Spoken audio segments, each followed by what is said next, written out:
বাহ, সকাল সকাল 500 টাকা পেলাম কুড়াইয়া। কাছে টাকা পয়সাও নাই, দেখ 2 দিন চলবে এটা দিয়া। বন্ধু রাজীবের কাছে যাই। কিরে, কি খবর? কই গেছিলি? একটু খেতে গেছিলাম, এখন আসুম 500 টাকা কুড়া পাইছি। চল হোটেলে যাই, তেহারি খাইগা। দেখরে টিয়াটা পাইছ, সেই টিয়াটা তো খাওয়া ঠিক না।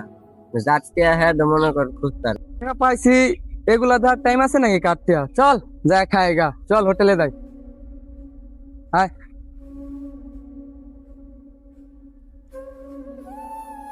কি রে মাহফুজ ভাই, না মন খারাপ করে বলেছে? কি হয়েছে ভাই? কি আর কইতাম ভাই, দুঃখের কথা। এনে বউ আপনারে কই, কোন তো ভাই আপনার কথাটা নিয়েছে আপনার শুনি। ভাই 2 দিন কাজ করে 500 টাকা জমাইছিলাম। ছোট বোনের পরীক্ষার ফি দিন লাগবো, মার ওষুধ কিনুন লাগবো। তেরা ভাই আর কালে কেমনে জানি আড়াই গেছে গা। এখন আমি কেমনে কি করি?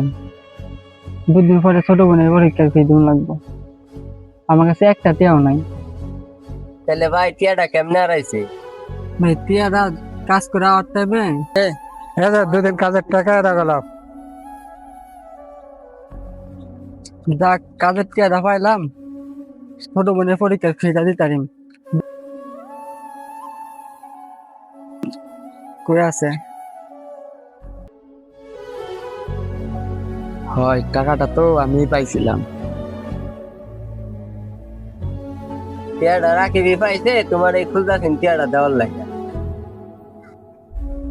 ভাই টাকাটা আমি পাইছিলাম, এটা মনে হয় আপনারই টাকা। হ্যাঁ ভাই, টিয়ারা তো আমার ওই। তোমরা তো ইচ্ছা করলে ভাই টিয়ারা খাইলাতে পারতা।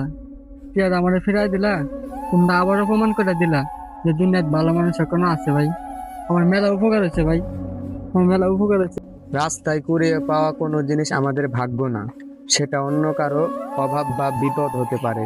অন্যের হারিয়ে যাওয়া আমানত ফিরিয়ে দেওয়ার আনন্দ আর কারো চোখের পানি মোছার তৃপ্তি কুড়িয়ে পাওয়া 500 টাকার চেয়ে অনেক বড়।